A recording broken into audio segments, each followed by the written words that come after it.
रामलाल रात को अंडे बेचकर गुजारा करता, तो उसकी पत्नी कहती, मुझे ज्यादा पैसे दिया करो, वरना मुझे तलाक दे दो। तो रामलाल उससे कहता, धीरज रखो, हमारा अच्छा समय भी आ जाएगा।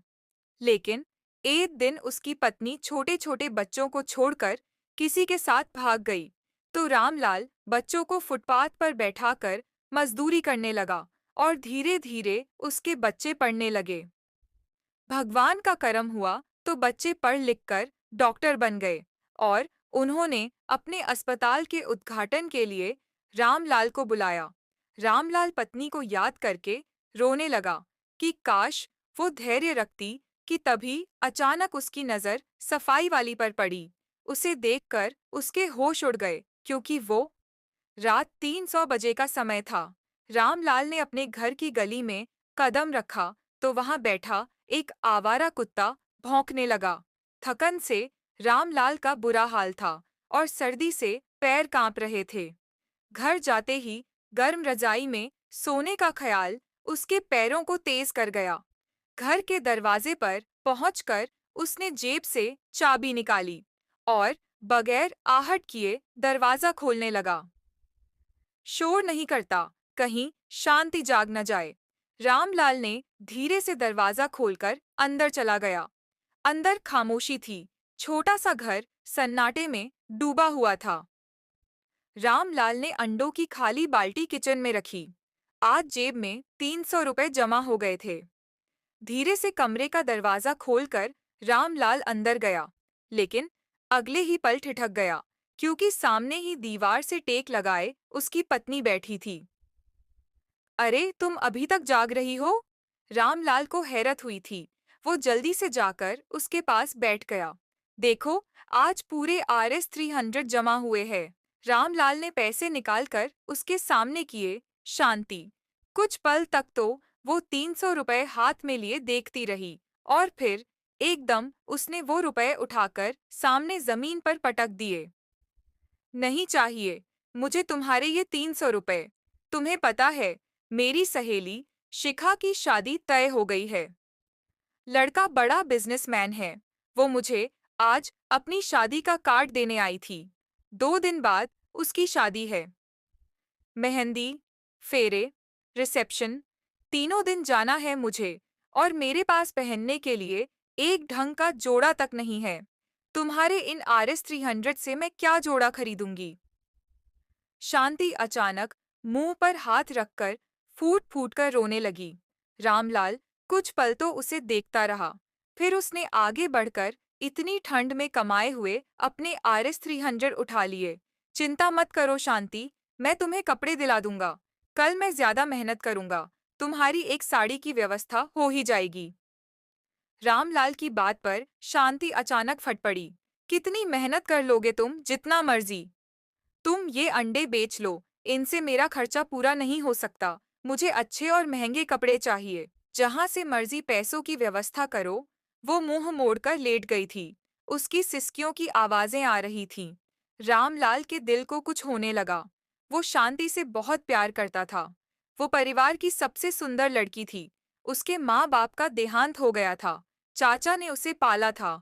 शायद इसीलिए रामलाल जैसे गरीब आदमी के साथ उन्होंने शांति को ब्याह दिया। शांति थी तो गरीब, लेकिन उसके नखरे किसी महारानी से कम नहीं थे। वो घर का कोई काम खुशी से न करती थी। अक्सर वो बाहर से खाना मंगवाती थी। रामलाल अपने कपड़े खुद धोया करता और खुद ही इस्त्री किया करता था। शांति को तो बस बन संवर कर मेकअप करके घूमते रहना पसंद था। हर समय वो बस यही रोना रोती थी कि घर में उसके पास ऐश की चीजें क्यों नहीं हैं। शांति की फरमाइशें पूरी करने के लिए रामलाल दिन भर मजदूरी करता और रात में उबले अंडे बेचा करता, लेकिन इसके बाद भी शांति की फरमाइशें थीं कि खत्म होने का नाम ही नहीं लेती। रामलाल ने एक दो लोगों से कर्जा लेकर शांति को 3 सूट दिला दिए। वो बहुत खुश हुई, लेकिन उसकी ये खुशी थोड़े समय की ही थी। वो सहेली की शादी पर गई और वापस आई तो उसकी जबान पर सिर्फ शिखा और उसके पति की ही बातें थीं। इतना महंगा जोड़ा पहना था शिखा ने अपनी शादी में, और उसके गहने तो पूछो ही मत, वो कितने सुंदर और महंगे थे। 8 लाख वाला मोबाइल गिफ्ट में दिया है उसके पति ने शिखा को। शांति कामना भरी नजरों से रामलाल को देखते हुए कह रही थी। राम लाल चुप सा हो गया। मुझे भी मोबाइल चाहिए, महंगे वाला। मुझसे भी ये छोटा बटनों वाला मोबाइल नहीं चलाया जाता। अचानक शांति ने रामलाल को देखा। उसके पैरों के नीचे से जमीन ही निकल गई। पहले ही वो हजारों रुपए कर्ज उठा चुका था शांति के कपड़ों के लिए, और अब शांति की नई फरमाइश पूरी करने की कोशिश करो। शांति, मेरे पास इतने पैसे नहीं हैं। मजदूरी और अंडे बेचकर मैं कठिनाई से इतना कमा पाता हूँ कि हम लोगों के खर्चे पूरे हो जाते हैं। मैं तुम्हें महंगा मोबाइल कहाँ से दिलाऊं? उसके स्वर में बेबसी थी। शांति ने हाथ में पकड़ा हुआ चाय का कप जमीन पर फेंक दिया। देखा, मुझे पहले ही पता था कि तुम मुझसे प्यार नहीं करते। आखिर दिया ही क्या है तुमने मुझे? अगर तुम इतने ही गरीब थे तो तुमने मुझसे शादी ही क्यों की? किसी भी चीज के लिए कहती हूँ तो तुम गरीबी का रोना रोने लग जाते हो। मेरे भाग्य में तो कोई खुशी ही नहीं है। वो फिर से फूट फूट कर रोने लगी। रामलाल बेबसी से उसे देखता रहा। उसने शांति को चुप कराने की हर संभव कोशिश कर ली, मगर उसकी एक ही रट थी। उसे शिखा जैसा मोबाइल चाहिए था। थक कर रामलाल के आंगन में खड़ी अपनी मोटरसाइकिल बेची और कुछ पैसे दोस्त से उधार लेकर उसे एक महंगा वाला मोबाइल ले दिया। शांति बहुत खुश थी। अब उसके पास एक नया काम आ गया था।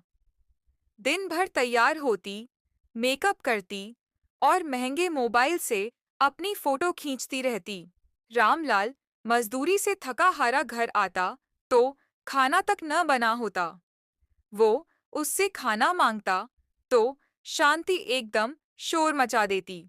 घर में सिर्फ आलू और बैगन रखे हुए थे। मुझसे नहीं खाई जाती ये सब्जी, इसलिए मैंने नहीं बनाई, तुम बाहर से पिज्जा ले आओ। रामलाल ठंडी सांस भरकर रह जाता और खामोशी से बाहर जाकर शांति का मनपसंद खाना ले आता। दिन गुजरते जा रहे थे और रामलाल कर्जे के बोझ तले दबता चला जा रहा था।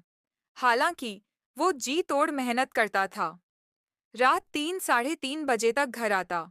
जिस समय वो तेज ठंड में गलियों में घूमकर गर्म अंडे बेच रहा होता, तो थकन और नींद के मारे उसकी आंखें बंद हो रही होतीं। लेकिन उसके कानों में शांति की कोई न कोई फरमाइश घूम रही होती थी। वो अपनी नींद भगाकर अंडे बेचता रहता। शांति को अपने दोनों छोटे बच्चों तक की चिंता नहीं थी। बड़ा बेटा स्कूल जाने वाला हो गया था, मगर शांति कोई पैसा जोड़ती तो रामलाल उसका स्कूल में नाम लिखवाता। इतनी मेहनत और नींद पूरी न करने का नतीजा ये निकला कि उस दिन मजदूरी करके रामलाल घर आया तो उसकी तबीयत बहुत भरी हो रही थी। तेज बुखार से उसका शरीर आग की तरह तप रहा था, मगर आज शांति की सालगिरह थी। रामलाल उसके लिए एक छोटा सा केक और बालों में लगाने वाला एक खूबसूरत सा क्लिप खरीद कर लाया था। अपनी बीमारी को छुपाए वो मुस्कुराता हुआ घर के अंदर आया। घर में सन्नाटा था। सिर्फ रामलाल के दोनों बेटे आंगन में खेल रहे थे। उसने शांति को पुकारा, मगर कोई जवाब न मिला। वो परेशान होकर कमरे के अंदर गया। सामने ही शांति फोन पर किसी से बातें कर रही थी। रामलाल ने मुस्कुराकर उसे देखा, मगर शांति ने घबराकर एकदम फोन बंद कर दिया। आज आप जल्दी आ गए, उसने प्यार से पूछा। रामलाल ने हाथ में पकड़ा हुआ केक और उपहार उसकी ओर बढ़ाया। हाँ, आज तुम्हारी सालगिरह थी ना? देखो मैं तुम्हारे लिए क्या खरीद कर लाया हूँ। रामलाल बहुत खुश था। उसे लगा शांति भी खुश हो जाएगी, मगर शांति ने मुंह बनाते हुए केक एक तरफ रख दिया और क्लिप को उलट-पुलट करके देखने लगी। बस ये उपहार लिए हो मेरे लिए, मेरी तो किस्मत ही खराब है। जानते हो शिखा को उसकी सालगिरह पर उसके पति ने क्या गिफ्ट दिया है? इतनी मोटे सोने की चेन बनवा कर दी है और तुम मेरे लिए ये 100 रुपए वाला क्लिप लेकर आ गए हो। मुझे नहीं चाहिए ये। शांति ने क्लिप को खिड़की से बाहर उछाल दिया। रामलाल हक्का बक्का रह गया। उसने अपनी मजदूरी के पैसे बचाकर वो क्लिप खरीदा था। मैं शिखा के पति की बराबरी नहीं कर सकता। वो बिजनेसमैन है और मैं अंडे बेचता हूँ और मजदूरी करता हूँ। मैं बस इतना ही गिफ्ट दे सकता हूँ। रामलाल ने बेबसी से कहा। तो शांति तो जैसे फट पड़ी। नहीं होता तुम्हारे साथ। मेरा इतने से पैसों में गुजारा। अब मैं तंग आ गई हूँ। ये गरीबी भर जीवन जीते जीते। मुझे अच्छे कपड़े पहनने हैं, अच्छा मेकअप खरीदना है। रोज रोज आलू, भिंडी, तोरी जैसी सब्जियां खा खाकर मेरे मुंह का स्वाद खराब हो गया है। तुम्हारे इतने से पैसों में अब मेरा घर नहीं चलता। अगर तुम मेरा खर्च नहीं उठा सकते तो मुझे तलाक दे दो। शांति ने मुंह फाड़ कर कहा। तो रामलाल के पैरों के नीचे से जमीन निकल गई। उसे अपना बुखार और तबीयत की खराबी याद ही ना रहा। शांति के मुंह से ऐसी बात उससे सहन ही नहीं हो रही थी। वो उससे बहुत प्यार करता था। वो अपना सर पकड़कर वहीं बैठ गया। शांति तो कमरे से बाहर जा चुकी थी और बाहर आंगन में खेलते दोनों बेटों को बुरी तरह से पीटते हुए अपना गुस्सा निकाल रही थी। साथ ही साथ वो रोते हुए ये भी कह रही थी कि साल बाद सालगिरह आती है, लेकिन मजाल है पति की ओर से कोई अच्छा गिफ्ट मिल जाए। इतने गरीब और बेकार पति के साथ रहकर तो उसकी जिंदगी बर्बाद हो गई है। रामलाल की आंखों में आंसू आने लगे। उसने पक्का फैसला कर लिया था कि कल से वो ज्यादा मेहनत करेगा और शांति को हर संभव खुशी देने की कोशिश करेगा। वो उसे खोना नहीं चाहता था। एक हफ्ते बाद रामलाल अंडे बेचकर रात को घर आया तो उस दिन दीप कड़ाके की ठंड पड़ रही थी। उसने अपनी बाल्टी में 2 अंडे बचाकर रखे थे। एक अपना एक शांति था। उसे पता था शांति जाग रही होगी। वो घर के अंदर आया तो शांति जाग रही थी। मगर आश्चर्य था, वो आज बड़ी खुश लग रही थी। देखो शांति, मैं तुम्हारे लिए एक अंडा लाया हूँ, रामलाल ने कहा तो शांति ने बड़ी मुश्किल से मुस्कुराते हुए कहा, हाँ, और तो तुम कुछ लाते नहीं।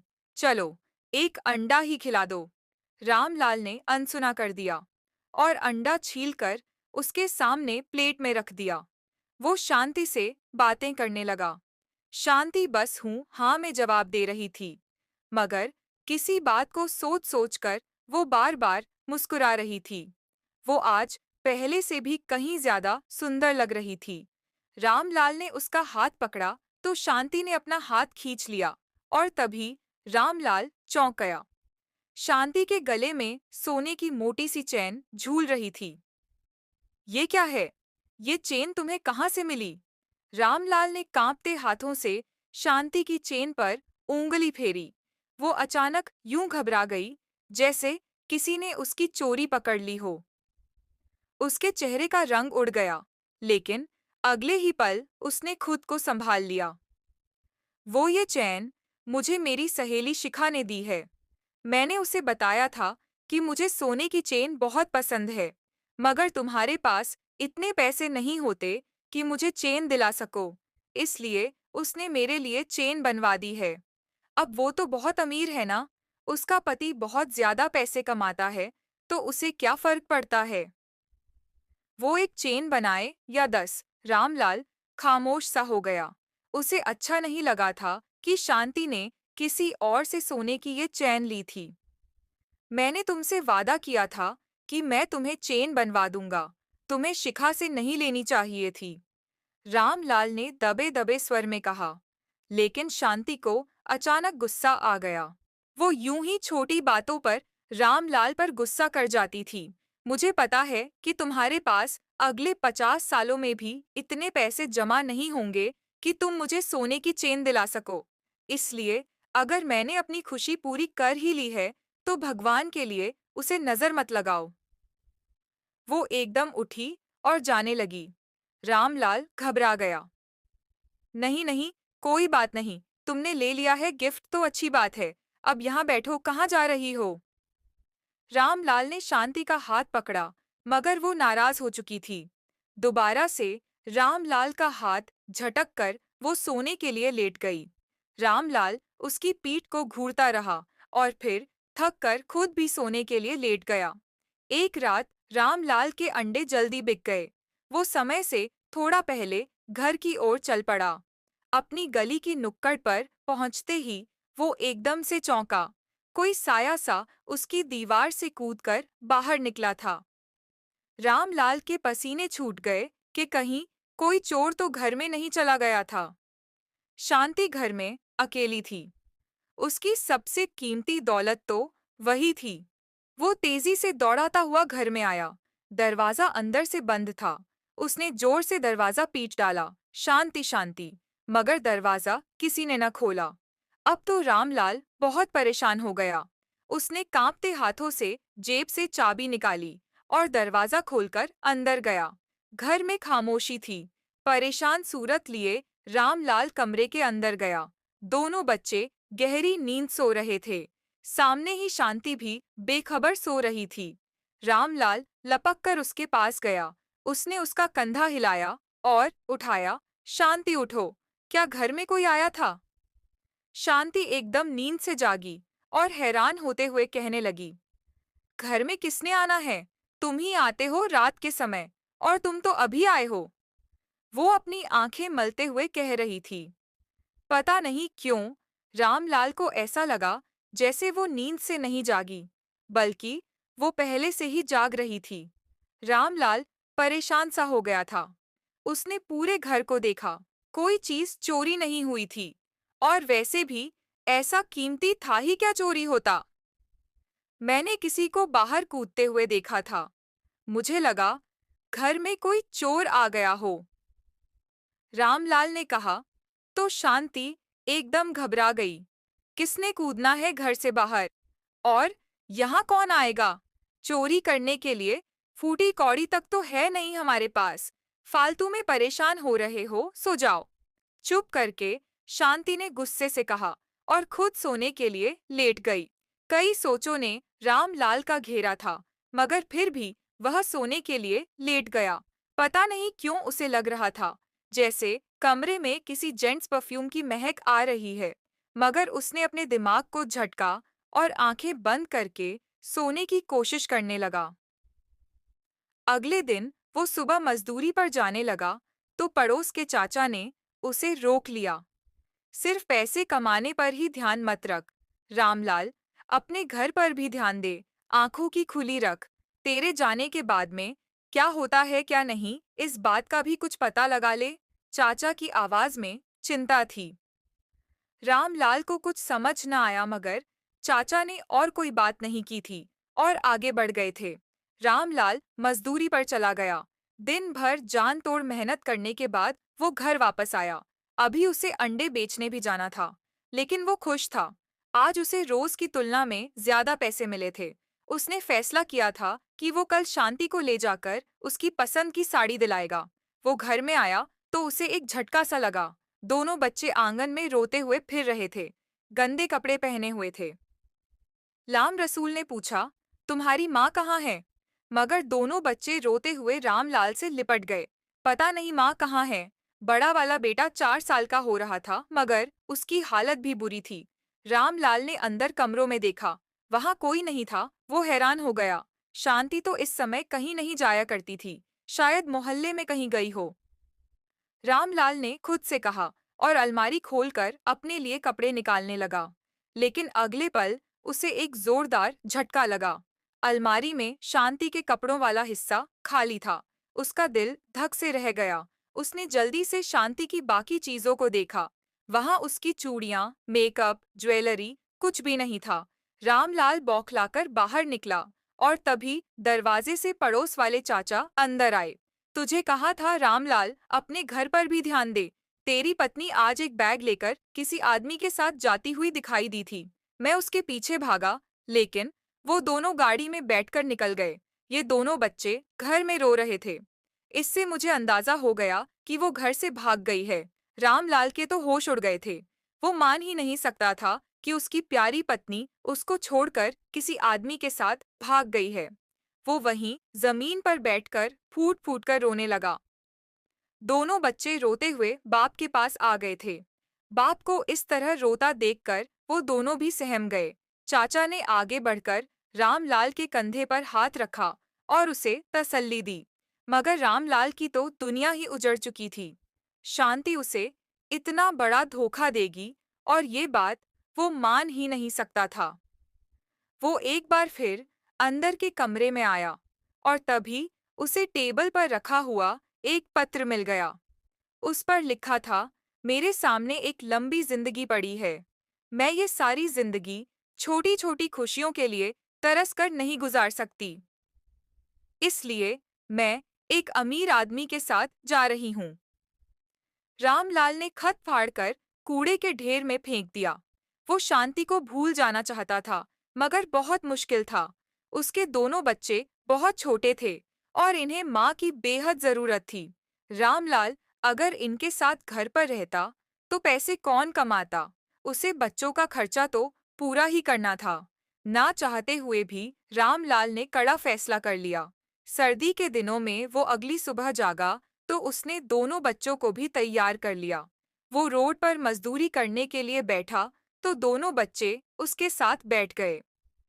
थोड़ी ही देर के बाद उसे काम मिल गया। वो दोनों बच्चों को अपने साथ ही अपने काम पर ले गया। बच्चे दिन भर उसके आसपास खेलते रहते। जिस घर में काम होता, वहां में मालिक जब दो छोटे बच्चों को रामलाल के साथ देखते तो इन्हें बड़ी हमदर्दी होती। वो बच्चों को खिलाते, पिलाते और अक्सर समय उन्हें नए कपड़े भी दे देते। रामलाल के दिन कटने लगे। अब तो वो यही करता, बच्चों को रोज अपने साथ ले जाया करता। न जाने किस्मत रामलाल पर मेहरबान हो रही थी या क्या था। रामलाल को अच्छा काम मिलने लगा। पहले तो उसके ज्यादातर पैसे शांति की फिजूल इच्छाओं में उड़ जाया करते थे और वो कर्ज के बोझ तले दबा रहता था। लेकिन अब उसे हर समय बचत ही बचत होने लगी। धीरे धीरे उसने अपना सारा कर्ज उतार दिया। 1 साल हो गया था बच्चों को उसके साथ जाते हुए। अब वो थोड़ा बड़े हो गए थे। रामलाल उनका स्कूल में एडमिशन करवा सकता था। उसके पास अच्छे खासे पैसे भी जमा हो चुके थे। रामलाल ने दोनों बच्चों का एक अच्छे इंग्लिश मीडियम स्कूल में नाम लिखवा दिया। बच्चे स्कूल जाने लगे। रामलाल ने एक खाना बनाने वाली को भी रख लिया था। बच्चे जब स्कूल से घर आते तो वो उन्हें खाना बनाकर दे दिया करती। खुद रामलाल शाम तक वापस आता तो उसकी जेब में अच्छे खासे पैसे हुआ करते। यूं ही दिन गुजरते रहे। बच्चे बड़े होते चले गए। दोनों होशियार थे। 20 साल का समय पलक झपकने में गुजर गया। रामलाल के दिमाग से शांति कभी नहीं निकली, ना ही वो कभी पलट कर वापस आई। मगर रामलाल के दोनों बच्चों ने अपने बाप का मान रख लिया था। आज दोनों बच्चों की मेडिकल की डिग्री पूरी हो गई थी। दोनों ने स्कॉलरशिप पर मेडिकल की शिक्षा प्राप्त की थी। इसके साथ साथ वो लोग ऑनलाइन काम भी करते रहे थे। रामलाल और उसके बच्चों के पास काफी सारा रुपया जमा हो चुका था। बूढ़ा रामलाल अपनी खुशी के आंसुओं को रोक नहीं पा रहा था जब उसका बड़ा बेटा अरविंद उसके पास आया। पिताजी, अब मैं और छोटा दोनों ही डॉक्टर बन गए हैं, तो मैं चाहता हूँ कि हम लोग अपना अस्पताल खोल ले। हमारे पास इतना पैसा तो है ही। मेरे कुछ दोस्त भी मेरे साथ मिलकर एक अस्पताल खोलना चाहते हैं। ये सब आपकी की हुई मेहनत का फल है कि आज हम लोग इस मुकाम पर हैं। अरविंद ने रामलाल का हाथ चूमते हुए कहा। रामलाल की आंखों में आंसू निकलने लगे। गुजरे समय की कठोर मेहनत ने उसे कमजोर कर दिया था, लेकिन बेटे होशियार निकले थे। इस बात का गर्व उसका सर ऊंचा कर देता था। दोनों लड़कों ने अस्पताल बनवाने का काम शुरू करवा दिया। सालों का काम महीनों में पूरा हो गया और जल्द ही अस्पताल की शानदार बिल्डिंग बनकर तैयार हो गई। ये शहर के पोश इलाके में बनाया गया बड़ा सा अस्पताल था। रामलाल के दोनों बच्चों ने अस्पताल का उद्घाटन करने के लिए अपने पिता को चीफ गेस्ट के रूप में बुलाया। कई लोगों की भीड़ में रामलाल ने कैंची से जब फीता काटा तो खुशी से उसके हाथ कांप रहे थे। सब लोग खुशी से तालियां बजा रहे थे, मगर अचानक रामलाल रोने लगा। उसके दोनों बेटे उसके पास आए। क्या हुआ पिताजी? आप क्यों रो रहे हैं? क्या आपकी तबीयत खराब है? अरविंद ने पूछा। मगर रामलाल फूट फूट कर रोता रहा। मुझे बहुत अफसोस है आज। अगर तुम्हारी माँ हमारे साथ होती, तो ये देखकर कितना खुश होती। अगर वो थोड़ा सा धीरज से काम लेती, तो उसके धैर्य का फल उसे मिल जाता। लेकिन उसने कठिन समय में मुझे छोड़ दिया। रामलाल फिर से रोने लगा था। दोनों बच्चे भी दुखी हो गए, मगर उन्हें अपनी माँ से कोई लगाव नहीं था। सब लोग अस्पताल के अंदर जाकर देख रहे थे। रामलाल भी अपने आंसू पोंछते हुए आगे बढ़कर हर चीज को देखने लगा। वो एक ओर से गुजर रहा था और अपने ही ध्यान में गुम था कि अचानक सफाई करने वाली एक औरत से टकरा गया। माफ कीजिएगा सर, मैंने आपको देखा नहीं। दरअसल मेरी नजर कमजोर है। सफाई करने वाली औरत सफाई दे रही थी। रामलाल चौंका। ये आवाज जानी पहचानी थी। उसने पलटकर ध्यान से देखा। सामने खड़ी औरत ने गंदे पुराने से कपड़े पहन रखे थे, जींस पर जगह जगह जोड़ लगे हुए थे। पैरों में पुरानी दो पट्टी चप्पल थी। आंखों पर नजर का चश्मा लगा हुआ था। सर के सारे बाल सफेद थे और चेहरे पर झुर्रियों का जाल बिछा हुआ था। वो फर्श पर पोछा लगा रही थी। हड्डियों का ढांचा और बहुत कमजोर लग रही थी, मगर रामलाल बुरी तरह से चौंका। उसने उसे पहचान लिया था। क्या तुम शांति हो? उसने तुरंत आगे बढ़कर पोछा लगाती हुई औरत से कहा। वो औरत बुरी तरह से चौंकी। वो सच में शांति ही थी। उसने ध्यान से रामलाल को देखा। उसके चेहरे पर हैरत फैल गई, क्योंकि रामलाल इस समय एक शानदार ब्रांडेड सूट पहने हुए था। अच्छा खाना और अच्छे रहन-सहन ने उसकी उम्र को जैसे छुपा दिया था। वो शांति से आंधी उम्र का लग रहा था। शांति की आंखों से आंसू बहने लगे। अचानक उसने पोंछा एक तरफ फेंक दिया और दोनों हाथ रामलाल के सामने जोड़ दिए। मुझे माफ कर दो, रामलाल। तुम्हें छोड़कर जाने के बाद भाग्य ने मेरे साथ बहुत बुरा किया। शायद तुम्हारे प्यार को धोखा देने का यही फल था जो मुझे मिला।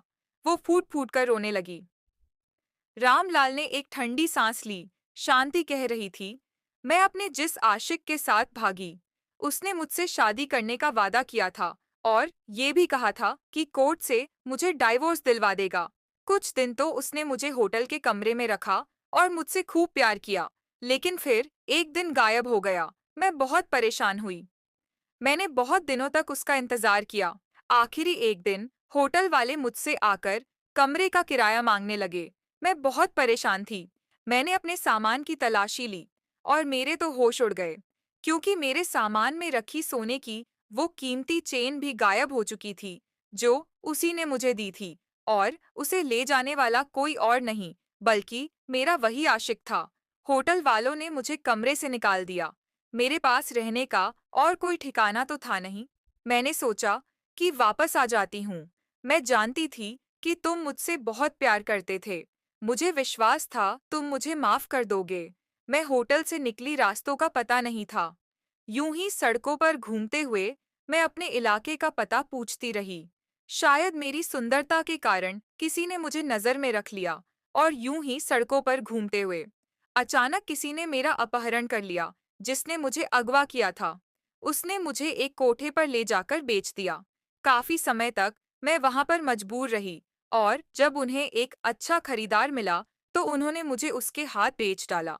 एक के बाद दूसरी और दूसरी के बाद तीसरी जगह पर एक लंबे समय तक मैं बेची जाती रही। जब मेरी उम्र ज्यादा हो गई तो उन्होंने मुझे सड़कों पर फेंक दिया। अब वापस आने के लिए मेरे पास कोई कारण ही नहीं बचा। मुझे लगा जो कुछ मेरे साथ हुआ वो ही होना चाहिए था। अब मैं वापस आकर तुम्हारे जैसे अच्छे इंसान के साथ बुरा नहीं करना चाहती थी। इसीलिए खामोशी से सड़कों पर सफाई का काम करने लगी।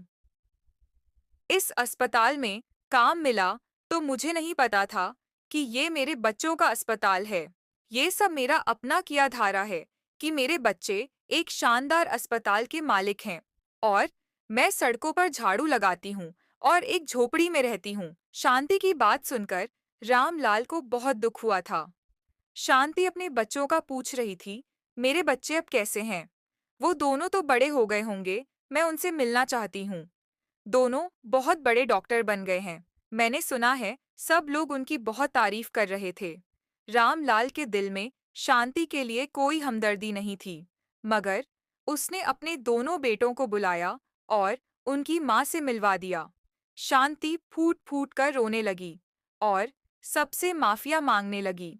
रामलाल के दोनों बच्चों को अपनी माँ से कोई सहानुभूति नहीं थी, लेकिन उन्होंने सिर्फ अपने रिश्ते के नाते माँ के लिए एक अच्छी रहने और खाने पीने की व्यवस्था कर दी।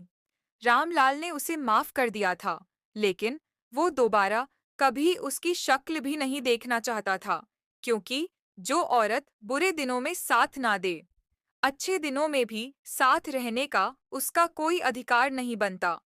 शांति को बहुत पछतावा हुआ था कि उसने मुश्किल के दिनों में रामलाल का साथ नहीं दिया, बल्कि अपने लालच और फिजूल की इच्छाओं से उसका जीना मुश्किल किए रखा और रात भर रोते हुए बस वो यही सोचा करती थी कि काश वो इन दिनों में धैर्य कर लेती, तो आने वाले अच्छे दिनों में आज वो रामलाल और अपने बेटों के साथ होती।